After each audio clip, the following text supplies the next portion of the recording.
This is NASCAR Coast to Coast, brought to you by Whelen and by Hercules Tires.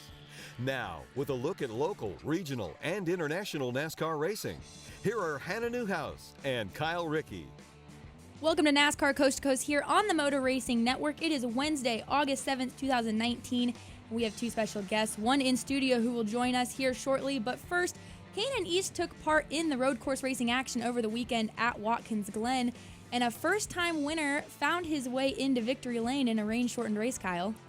Yeah, it opened up a busy weekend at Watkins Glen, New York, and in what was a beautiful weekend weather-wise, at least Saturday and Sunday. You mentioned the weather that moved in late Friday afternoon. Had Max McLaughlin at the point when the weather moved in. A cell came in over the speedway, first lightning and then some rain. And at that point, NASCAR had to make a call, which they did, and they awarded Max his first NASCAR K&N Pro Series East win after leading all 34 laps of that race before it was called because of rain. I was following along, and I was thinking that they were going to go back to green, and they only called it a little under 10 laps short. They ran 34 of the 41 laps, and I wasn't really sure how they were going to handle it. And like you said, it was rain shortened, so unfortunate there, but absolutely dominating performance by him. Fast in practice, fastest in qualifying, and led all the laps. So there's no doubt that it was a win that was handed to someone that didn't deserve it. Max obviously had the dominating car all day. Yeah, fast all day, and it was a long day for the NASCAR K&N Pro Series teams. It was practice, qualifying, and then the race late in the evening. He held off Chase Cabry at the finish, who had another good run. Sam Mayer finished third and extended his championship point lead in K&N Series. Ty Gibbs, Ruben Garcia Jr. rounded out the top five. Derek Kraus finished in the 9th spot, so a little bit of a struggle there for Derek. Allowed Sam to break away now by 11 points over Chase Cabry. And then you have Derek Kraus, who has slipped to third in the standings, 12 back, and Max McLaughlin is moved up a little bit, 34 points out of the lead as they head to Bristol next Thursday. You have to wonder, with Derek now slipping out of the lead in the K&N East points, still leading out on the West Coast, if this slip in points maybe determines him continuing to run for the East Championship. We talked to him recently, and he said, hey, we weren't planning on running for the East, but his car owner, Bill McAnally, said, if we're still leading the East points, you can't just give it up. And now Kraus finds himself in third with only 4 races left. Do we think maybe Kraus could pull from the East campaign? I hope not, because he has added a lot to the NASCAR K&N Pro Series East lineup this year. In fact, all the Bill McAnally cars, when they show up, have added a lot to the lineup. We saw all 3 of them at the New Hampshire Motor Speedway a couple of weeks ago. And as of right now, and after talking to some of the teams or talking with Bill McAnally and his drivers this past weekend at Watkins Glen, the only car they have planning on going to Bristol right now is Derek. So we'll see if that may change. But that's a good point. I had not thought of that because when we did have him on the show just a couple of weeks ago, we asked him, did you have plans on running both? And he said no. So now that he has fallen to third in points, although he is still within striking distance, 11 points, 12 points, not a big gap. But I think if it gets any bigger, we might see him just start to focus on that West Coast title. It'll be interesting to see. Like you said, the K&N Pro Series has this weekend off. They'll be back in action, both of them next week at Bristol on Thursday night, I believe, and then Evergreen for the West Coast on Saturday. So quick turnaround for Derek Kraus. But modified racing has also been in full force this season, including on the local levels as well. And there's been a driver that's started to rack up the wins and now finds himself somewhat in contention for this NASCAR Whelen All-American Series National Championship. Yeah, he won right here Friday night at the Stafford Motor Speedway behind me, of course, talking about Keith Rocco, and needed that win to stay at least in contention for that NASCAR Whelen All-American Series Division I Championship. He went 30 miles up the road on Sunday afternoon at the Thompson Speedway Motorsports Park and was able to pick up his second win of the weekend. And I believe both were full field wins over the weekend. I know the Stafford Speedway had a full field, and I think Thompson had a full field as well. So maximum point weekend for Keith Rocco. He was in the second half of the top 10 coming into the weekend, and I think he's going to move now into the top 5. It's pretty tight at the front. Another weekend or two like this, and we'll be talking about Keith battling up there with Peyton Sellers and the gang running for the national title. And you'd mentioned those full fields. Those are obviously so important when it comes down to a points chase for the NASCAR Whelen All-American Series Division title, because your points are based on how many cars are in the field. And we've seen time and time again how the SK Modifieds up at Stafford and the Modifieds pull such a large field just in the Northeast in general. So it's awesome to see that Keith gets that opportunity to compete on a local level there. So we'll talk to Keith a little bit later in the show, but up next, we'll be joined in studio by this weekend's past winner at the Watkins Glen for the K&N East, Max McLaughlin.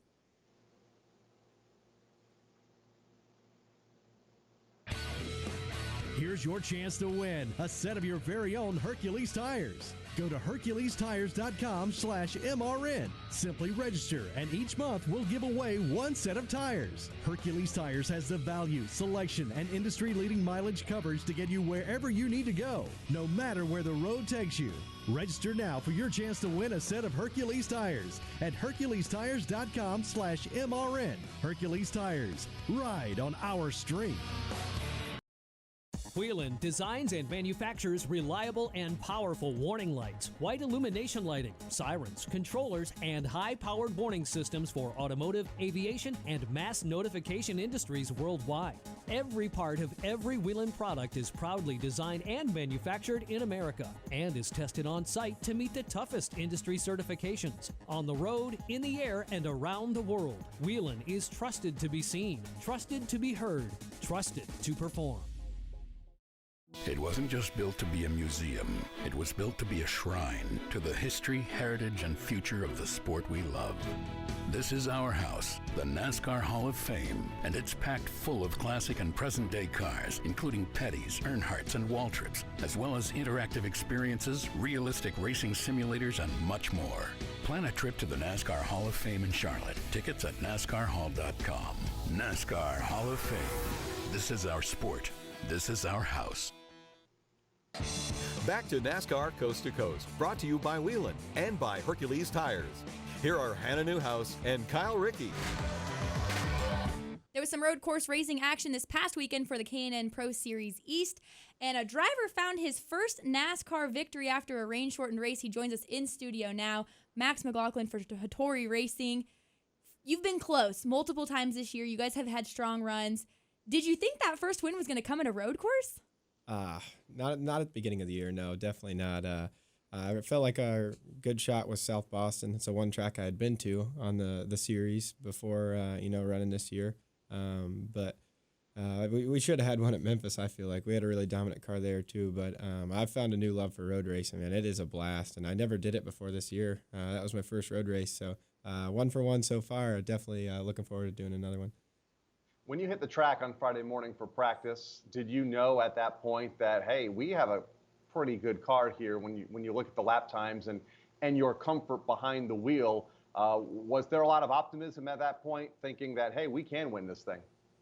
Oh yeah, without a doubt. They won that race last year with Brett, and I know they had a last lap pass. I'm pretty sure to win that race, but right off the truck we were super fast, and I changed a couple different things with my driving, and tried to accommodate into the factor of saving tires and what I needed to do to not over rev the motor on downshifting, and kind of just save my car for the end of the race, and changed up a lot of stuff, and we actually went faster. So there was definitely the thought of we have a really, really good car, and I thought right out of practice that we definitely had a good shot to win. You guys topped practice, qualified on the pole as well, but it was a rain-shortened race, 34 laps out of the total 41. You led every single lap, so when that red flag came out and they were thinking about calling it, were you sitting in the car doing the rain dance knowing that you had it in the bag, or do you think that you ultimately had the most dominant car that had they gone back green, you probably would have been okay?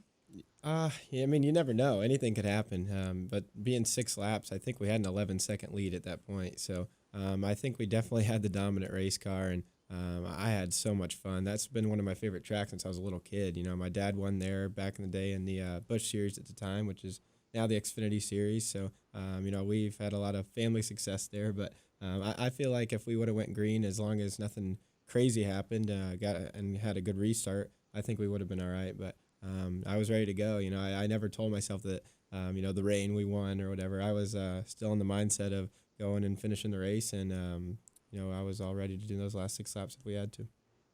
You're old when a driver says back in the day, which is the same year that I graduated high school. Your dad won there in 1997 in the NASCAR Xfinity Series, or what was then the NASCAR Busch Series. How special was it to to win your first race at a track in which, you know, he won one of his biggest races in his career as far as the stock cars are concerned, not including all his modified wins.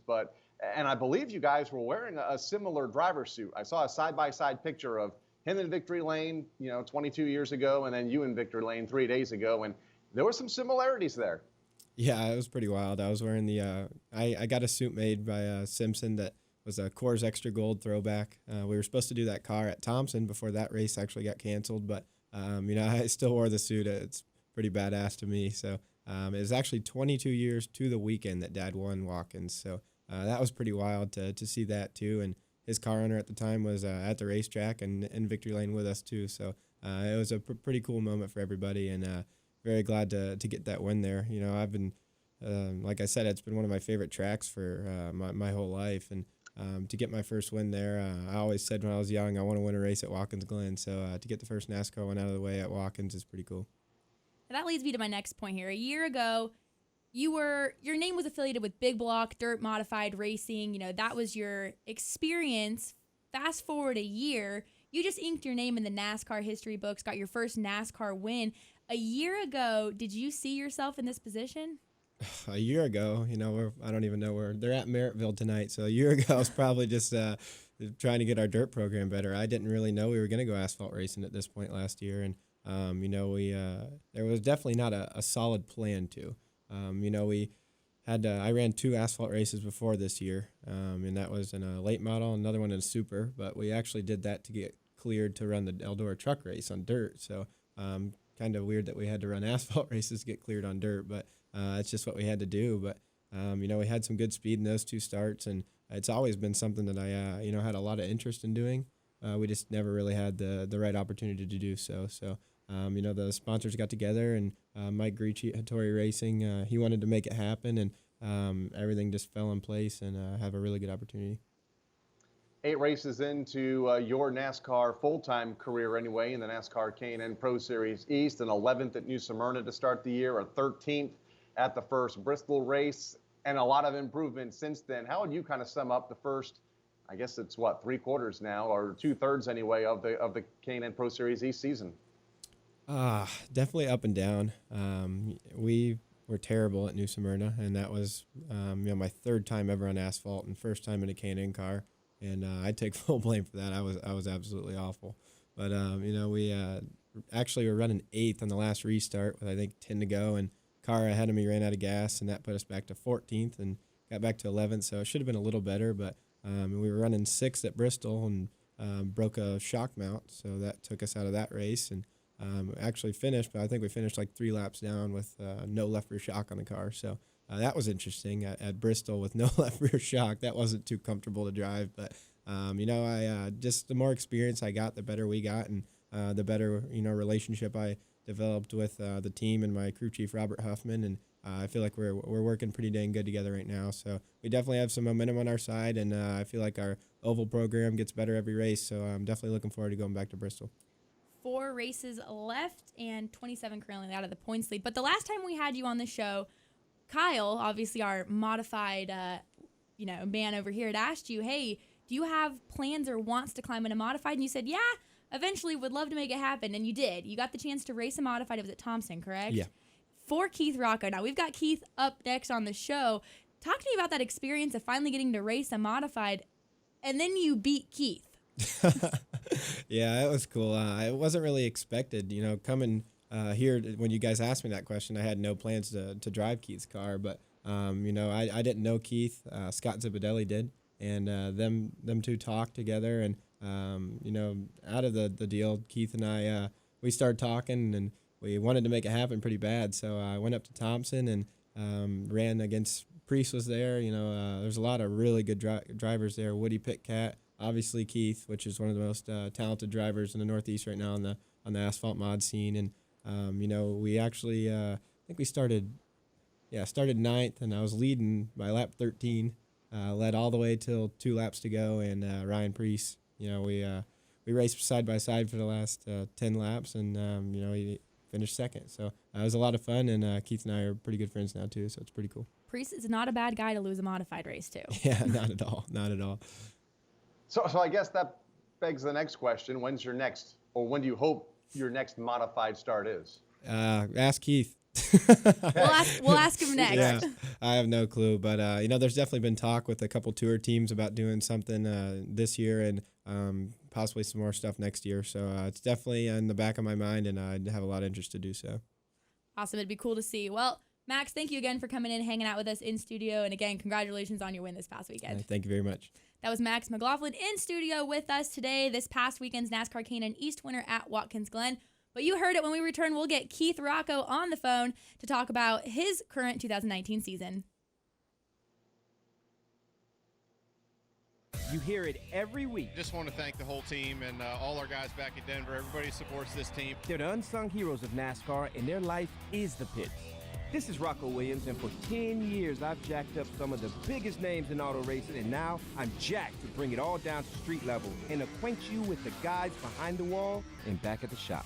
Join me on MRN Crew Call, presented by Money Lion, every Wednesday on MRN.com, iTunes, or wherever podcasts are found. Whelen designs and manufactures reliable and powerful warning lights, white illumination lighting, sirens, controllers, and high-powered warning systems for automotive, aviation, and mass notification industries worldwide. Every part of every Whelen product is proudly designed and manufactured in America and is tested on site to meet the toughest industry certifications. On the road, in the air, and around the world, Whelen is trusted to be seen, trusted to be heard, trusted to perform. Jeff Gordon has come from virtually nowhere. He's one of NASCAR's all-time greats. For the 93rd time in his career. A pioneering champion. Be at the right place at the right time. The kid who took on the good old boys and changed NASCAR. We started to go toe-to-toe from Earnhardt. MRN presents a 10-part podcast series that traces Jeff Gordon's rise to NASCAR legend. Jeff Gordon, the colorful career of the Rainbow Warrior. Available now at MRN.com and your favorite podcast source. Back to NASCAR Coast to Coast, brought to you by Whelen and by Hercules Tires. Here are Hannah Newhouse and Kyle Rickey. As the NASCAR Whelen All-American Series Division I Championship starts to wind down on a local level, there's one driver who came off a pretty solid weekend collecting 2 wins at 2 different racetracks, and we're joined by him on the guest line now. Keith Rocco, first off, thanks for coming on NASCAR Coast to Coast. No problem. Thank you for having me on. Congratulations on your 2 wins here, one being at Stafford, followed the next day by Thompson. I mean, how challenging is that for a driver to go from one track to another, let alone collect 2 victories at 2 separate tracks? In the past, it hasn't been that challenging. You know, it seemed to be a once or twice occurrence a month. But, this season, just the competition level and the way things been folding out, it's just it's been really tough to win both times in 1 week at 2 consecutive tracks. So, this week we were fortunate. We had a couple of rough weeks at Stafford, but we gathered our stuff back up and did what we had to do to the car, and we started off this week with a win at Stafford, and we were able to take the momentum and roll into Thompson on Sunday. You mentioned the competition level, and I want to start with the latest win coming on Sunday afternoon, Thompson Speedway, your 2nd win there of the season.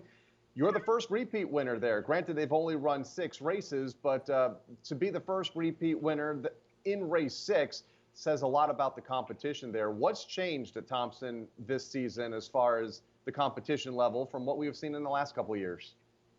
Every year everybody seems to step up their game, but not only that, this year we're on a little bit different compound tire. Hoosier produces the tire for us, and they produce a great tire, but this year it's a little bit different, and it seemed to equal everybody out a lot, where in past years we've seemed to have a little bit more of an advantage, but as the season rolls on, I think we're getting our advantage back, and the last few weeks we've really been making leaps and bounds and making the car really good, and it seems like it's paying off, and what we learned on Friday night we kind of rolled over into Sunday, and we're just going to keep going with it and making small changes and trying to make our program better. There's 21 modified races, SK modified races on the schedule over at Stafford, 14 of them in the books. That doesn't even include the races that you guys have ran over at Thompson, which amounts to be a pretty hefty schedule. How challenging is that on a race team to run consistently or that many consistent weekends if something happens at the racetrack? To be honest with you, that is a very light schedule. Kyle could vouch for me, but that's a very light schedule compared to what I have done in the past. When the Waterford Speed Bowl was racing and we were racing late models as well and everything else, we'd run, I think I've ran 98 races in 1 year between the 3 tracks and the different divisions. So this is a light schedule for us, and it's kind of a little relaxing. The kids are enjoying it, my kids are enjoying it, and getting a lot more time with me. So they're not complaining, the wife's not complaining, and we're still winning races. So all good in our book.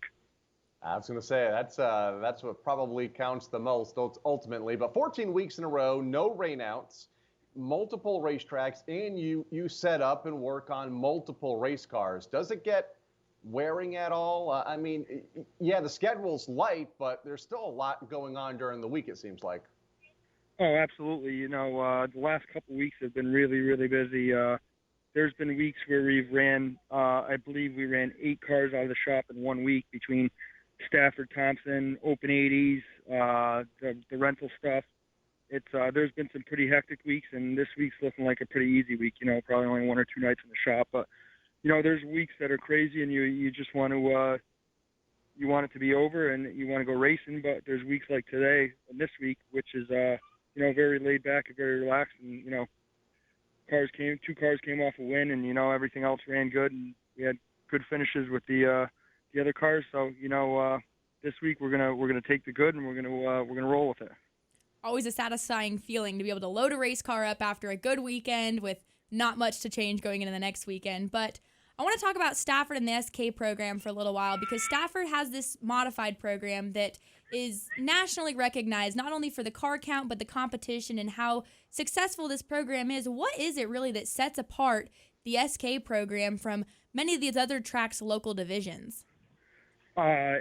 It is everything. There's so much that goes into it, from the racers to the track owners and promoters to the root kids who run the social media. I mean, the stuff that they do and the stuff that the racers do to win races, they're above and beyond. Let's face it, Stafford's known for their modifieds and their SKs. They put on the best show. And, it's little stuff like the Kevin Harvick management that puts in the added bonuses for either the 13th place finish. I think last year they did the bonus for whoever led the 13th lap. So there's just so much that they do to go above and beyond. And, they bring a lot of hype to it with the social media and playing it up and the rivalries and everything else. So, when you win at Stafford and SK, you've done something. There's so many different cars there that can win on any given night. It's not just, Thompson has a great field, but there's about 3 to 4 cars that can win there on a weekly basis. And, you go to Stafford, there's not many cars that can't win on a weekly basis. And the way they do it with their tire program and everything else, they have the fans on the edge of their seat all the time. You mentioned Stafford social media. Hannah, there is nothing quite like a Keith Rocco Instagram takeover at a banquet. Yep, I was going to say, I got to experience it at the banquet. Yeah, nothing quite like it. I don't think I've had it given back to me since, but we're gonna get with the Root boys and see if we could get that back one of these days. I have to ask you, Doug Coby the other night had a moment, we'll call it a moment, on the PA system post-race here at the Stafford Motor Speedway. Have you ever had a moment on the PA system post-race, whether you probably lost a race and had to be interviewed second or third, and just, have a question that came at you that just didn't suit you in that moment of time, and say something that you may or may not have regretted in the moments later? I usually try to bite my tongue. When I'm aggravated, I'm a man of few words as it is. Never mind when I'm aggravated, you got to pry it out of me. So, you can't really hold it against Doug. Doug wants to win races. Doug's a fierce competitor, and he's frustrated. If that caution didn't come out, that race was his. But you know what? It came out, and that's the way it went down. But at the end of the day, all us racers, we're fierce competitors. We want to win, and we don't like to lose. So, at the end of the day, he slipped out, and that's that. There's nothing you could do about it. I'm sure he regrets it, but, live and learn. And that you do. Live and learn, especially with PA and hot mic systems. But one last question here for you, Keith. Going into the weekend, they haven't updated the points yet. You were 8th in the national division points in the NASCAR Whelen All-American Series with just the 2 wins, but you've now had 2 more. Is this something that you're potentially planning on pursuing, going after that national championship, or is it just going to be a play-it-by-ear kind of thing? To be honest with me, you filling me on where I am in points is probably the first I've heard of it. This is a deal that you can't really change. You have your tracks to race at, you race to win, and there's nothing you could change. So, back in the day, 2008, 2009, even 2010, I used to get so wrapped up in them points that I'd let it, if we raced on Friday or Saturday, I'd let it ruin my Sunday just because of a bad weekend. So, you know what? At the end, there's nothing you could change, other than winning. You're out there to win races, and at the same time, you don't want to be that guy that puts yourself in a position where you're so worried about just winning the races that you jeopardize your track championship because you do something stupid, which I've done in the past, because you're so dedicated to trying to just win the race. Because at the end of the day, what it comes down to in that championship is who has the most wins. It's tough to settle for a third when you know you could win the race. So it's a different type of racing, and I got to the point where I don't even, at the end of the season, we'll look at it and we'll see where we are. Well, we're thinking that we did a little bit of the math in our head, and we're thinking somewhere in the top 5 now after this weekend. So that's awesome. Definitely, like you said, just to be able to race when you want to race and how you race and still be that competitive on a national level. But Keith, thanks so much for taking the time out of your day, coming on NASCAR Coast to Coast, and best of luck the rest of the season. Thank you. Hopefully we will end up in a podium finish, and we come down to the banquet and harass you guys on Instagram one more time. Hey, perfect. I'm pretty sure when we left the banquet, according to Stafford's Instagram account, Brian Narducci was my boyfriend, with Keith getting a hold of it. But so we'll put the restraints on you a little bit on that Instagram. Okay, sounds good. Awesome. That was Keith Rocco on the guest line with us. This past weekend's winner. Remember that, Hannah. I know. It's okay. The banquet, man. It gets the best of us. But it does. This past weekend's winner at Stafford and Thompson. But when we return, we'll recap some of the action that happened at Stafford with the NASCAR Whelen Modified Tour. You can grab a hot dog anywhere. Hey, what'll it be? But you can't always grab one from the trackside concessions where the guy's been slinging since you were a kid. 300 calories turning into 300 decibels, cheering Martin Truex Jr. until he clinches the win. Take a bite, and if you taste something greater, you're family now. The summer's heating up. Follow what could be the Toyota racing family's best season ever at toyotaracing.com. Toyota, let's go places. NASCAR is a registered trademark for the National Association for Stock Car Auto Racing, Inc. Whelen designs and manufactures reliable and powerful warning lights, white illumination lighting, sirens, controllers, and high-powered warning systems for automotive, aviation, and mass notification industries worldwide. Every part of every Whelen product is proudly designed and manufactured in America and is tested on site to meet the toughest industry certifications. On the road, in the air, and around the world, Whelen is trusted to be seen, trusted to be heard, trusted to perform.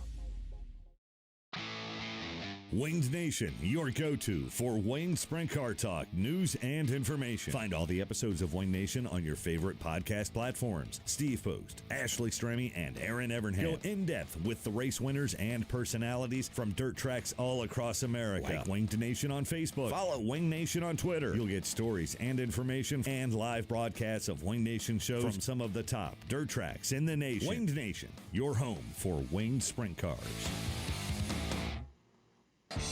Back to NASCAR Coast to Coast, brought to you by Whelen and by Hercules Tires.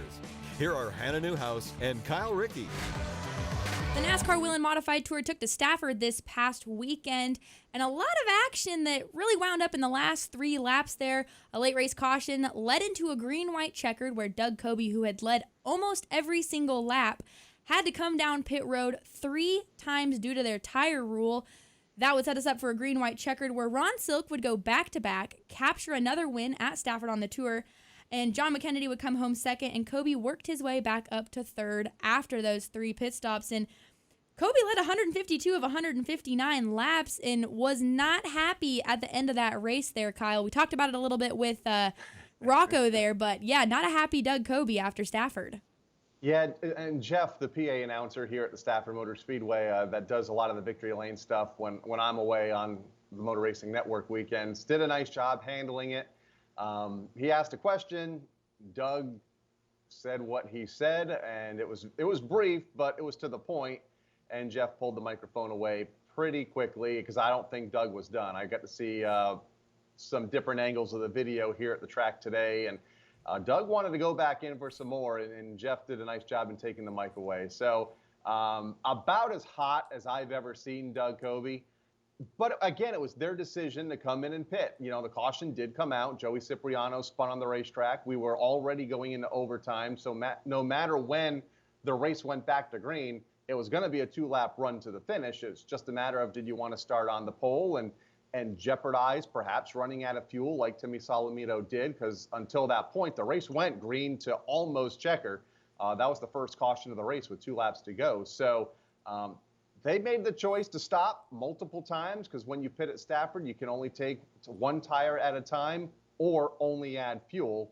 So they made multiple stops, and he restarted 6th and got back up to 3rd. So, you know, I mean, they kind of made their bed, right? Yeah, it was absolutely wild. The whole Twitterverse was just going insane watching it on Fans' Choice. So it was cool to see all that. Obviously, like you said, Doug not happy, but Doug still has the points lead over Ron Silk. He's made a little bit of ground with 24 points behind Coby, and Bonsignor sits in the 3rd position, 42 points. 6 races left. They are off this weekend. They'll go to Thompson next week for the Bud King of Beers 150. Also, the NASCAR Peak Series was in action this weekend, where it would be Salvador de Alba who won over Erwin Vences. Ruben Revello and Ruben Garcia Jr. rounded out 4th after competing at Watkins Glen the previous night. Kyle, some local stuff as well. Yeah, Bowman Gregg finally got a race in. Burt Myers claimed the modified win, and in the twin sportsman features, it was Amber Lynn and Dylan Ward. Kingsport Speedway rained out in Tennessee. They're back in action this Friday night for back-to-school night. In Berlin Raceway, Boris Yurkovic won both of the super late model features, while Ben Welch, who drives for our very own Jeff Striegel in a modified, was back in victory lane 2 weeks after flipping the car down the back straightaway. So a good week for Jeff and for Ben back in victory lane. Lots of local racing happening this weekend. Most of NASCAR's regional touring is off, though, but the NASCAR Pinty Series is in action this Sunday, August 11th at 3 Rivers. So you can watch all of that on fanschoice.tv for free. NASCAR. So tune into that. We'll recap everything that happened this weekend next week here on NASCAR Coast to Coast. For producers Daryl Smith and Brian Yeswich, I'm Hannah Newhouse and he's Kyle Rickey, and we will see you guys next week here on NASCAR Coast to Coast. NASCAR Coast to Coast has been brought to you by Whelen and by Hercules Tires. NASCAR Coast to Coast can be found on MRN.com, Facebook, YouTube, or your favorite podcast provider. NASCAR Coast to Coast is a production of the Motor Racing Network. All rights reserved.